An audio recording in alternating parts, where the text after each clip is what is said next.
Ripoti ya tume ya kuchunguza matukio ya uchaguzi wa tarehe 29 Oktoba mwaka jana nchini Tanzania imeendelea kuzua maoni tofauti, hasa miongoni mwa vyama vya kisiasa. Katika taarifa, chama cha ACT Wazalendo kimesema kimestaajabishwa na pendekezo la tume hiyo la kubuniwa kwa tume nyingine ya kupeleleza makosa ya jinai yaliyotokea wakati wa uchaguzi. Chama hicho kimesema, na hapa na nukuu, ripoti ya Chande imetonesha vidonda na kuibua hisia kali za uchungu miongoni mwa raia wa Tanzania kuhusiana na matukio ya kusikitisha yaliyoshuhudiwa Oktoba 29 mwaka 2025. Mwisho wa nukuu. Aidha, kimesema uponyaji na uwiano wa kitaifa utapatikana kupitia uchunguzi huru, wazi na taasisi ambayo itakubalika na raia wa Tanzania. Kwa mujibu wa ripoti ya tume hiyo, zaidi ya watu 500 walifariki na maelfu kujeruhiwa katika ghasia hizo ambazo pia zilisababisha uharibifu wa mali ya zaidi ya shilingi bilioni 125 za Tanzania. Hata hivyo, wahusika wa ghasia hizo hawakutajwa na kumekuwa na maswali mengi kuhusu uwajibikaji na upatikanaji wa haki. Awali nimezungumza na waziri wa nchi katika ofisi ya waziri mkuu, sera, bunge na uratibu nchini Tanzania, Profesa Palamagamba Kabudi. Nimeanza kwa kumuuliza ni nani aliyehusika kuua raia kwa risasi na kwa maelekezo ya nani. Tume imetuambia kwamba imepata ushahidi usio na shaka kuwa matukio ya ghasia za Oktoba 29 yalipangwa, yaliratibiwa, yalifadhiliwa na kutekelezwa na watu waliopata mafunzo. Maana yake sasa ni kazi ya tume ya upelelezi kuwaita hao watu ambao wametuhumiwa ili wahojiwe, waonyeshe ushahidi na wajitetee. Naam, tume hii imependekeza kuundwa kwa tume nyingine, na wakosoaji na upinzani wanasema kwamba ripoti haikuwa huru, kwamba rais hawezi kujichunguza mwenyewe na kujiwajibisha. Je, kuna imani kwamba Watanzania wanaweza wakatarajia hizi tume zingine kwamba kutakuwa na haki na wajibikaji? Nikuulize rais hapa, kazi ya hawa ilikuwa ni kufanya uchunguzi na wamefanya uchunguzi. Rais, lakini hawajakuja na majina. Watuhumiwa, nikwambie, ripoti ya Waki ya Kenya walitangaza majina hadharani au Waki aliyakabidhi kwa watu ili yafanyiwe utafiti? Wala hakuna ripoti kwamba majina hadharani. Waziri, hakuna ripoti kwamba majina yalitolewa yakakabidhiwa hata kwa faragha. Kwa hivyo hatuna hiyo ripoti jana. Hiyo na mimi siwezi kusema hivyo, lakini tume imeeleza na imesema kuna kundi moja waliopanga, waliofadhili, waliotekeleza, waliowakusanya watu kwenye makambi na kuwafanyia mafunzo.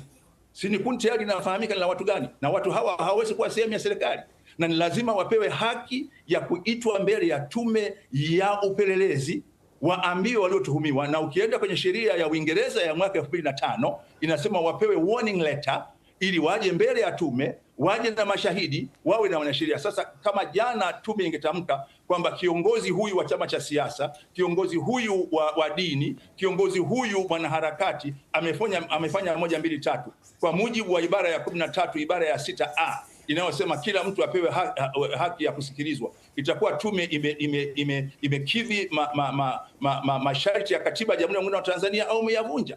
Na ndio maana ukisoma sheria ya Uingereza ya 2005 ndio mwelekeo mpya. Bahati mbaya, nchi zote zilizokuwa chini ya makoloni ya Uingereza, sheria hizi za tume za uchunguzi hatujazipitia upya. Soma sheria mpya ya Uingereza, soma kanuni mpya za Uingereza. Kwa hiyo haina maana hakuna atakayewajibika, lakini kabla ya kuwajibishwa lazima aende mbele ya tume ya upelelezi ili apewe tuhuma alizopewa, ajieleze. Baada ya hapo tume ya upelelezi sasa itakabidhi wale wote wanaostahili kuwajibika. Na anayewajibika atafahamika wakati huo baada ya tume ya upelelezi kumaliza kazi yake. Naam, kuna ripoti kwamba katika hiyo ripoti kwamba vijana walipewa mafunzo ambayo vijana wanadaiwa kupewa. Je, vyombo vya upelelezi na vya usalama havikuwa na taarifa kama hizi? Na je, ni rahisi kiasi gani kupata silaha Tanzania? Tume ya upelelezi hiyo ndio kazi ya tume ya upelelezi, ndio kazi ya investigation, na tume hii imefanya hiyo fact finding, imeona taarifa hiyo, hasa ndio kazi inayofuata. Upinzani umekosoa ripoti hiyo kwamba sio huru, na kuna pendekezo pale kuundwa kwa tume huru ya maridhiano. Je, kuna matumaini kwamba watahusishwa? Tume ya maridhiano itakuwa kwenye ngazi ya taifa, ngazi ya wilaya, ngazi ya tarafa, ngazi ya kijiji, na imeelezwa kabisa tume hii ya maridhiano itakuwa shirikishi. Katika muda huu wa miaka hii miwili tutakuwa na mambo matatu yanayokwenda kwa wakati mmoja. Moja, upelelezi kwa waliofanya makosa. Naam. Pili, maridhiano, na tatu, katiba. Naam. Hapo kwa katiba, waziri. Hapo kwa katiba, kuna matumaini ya kupata katiba mpya katika awamu hii? Matumaini ya kupatikana katiba mpya makubwa sana, kwa sababu serikali inayoongozwa na Dr. Samia Suluhu Hassan ina utashi wa kisiasa, na nataka kuamini Watanzania wengi wana nia njema na katiba itapatikana, na mahali pa kuanzia papo, kwa sababu tuna katiba ya sasa, tuna rasimu inayoitwa katiba ya rasimu ya Warioba, tuna katiba iliyopendekezwa, na tuna maelezo ya tume nyingi sana. Kwa hiyo kama ilivyokuwa kwa Kenya baada ya kura ya maoni ya ndizi na chungwa kushindwa, imependekezwa iunde sasa committee of experts, yani kamati ya wataalamu, waje baada ya hapo iende kwa wananchi. Baada ya hapo mchakato wa kwenda kwenye kura, na tume imependekeza ipatikane mwaka 2028 pasipokuwa na vitimbi vya wale ambao hawana nia njema, katiba itapatikana. Sasa tusalie katika taarifa hii, na mwandishi wa BBC Humphrey Mgonja amezungumza na Stephen Wasira, makamu mwenyekiti wa Chama cha Mapinduzi CCM. Amemuuliza kuhusu swala lililoangaziwa kwenye ripoti ya tume hiyo kuhusu majina ya wagombea wa vyama vya kisiasa kukatwa na kukosa kushiriki katika uchaguzi mkuu. Ikiwa mnafanya uchaguzi na chama kinataka kupeleka mgombea mmoja katika kila nafasi, hiyo ya ubunge au diwani, na wanaogombea ni wengi, sasa ukichagua mmoja, huyu wakati wale wengine, ila unakuwa umeteua. Lakini binadamu wanatofautiana. Mwingine akigombea anasema lazima awe yeye, asipokuwa yeye tafasiri yake ni kwamba amekatwa. Ilikuwa ni tume iliyoundwa na rais, na hii ni ripoti ya rais.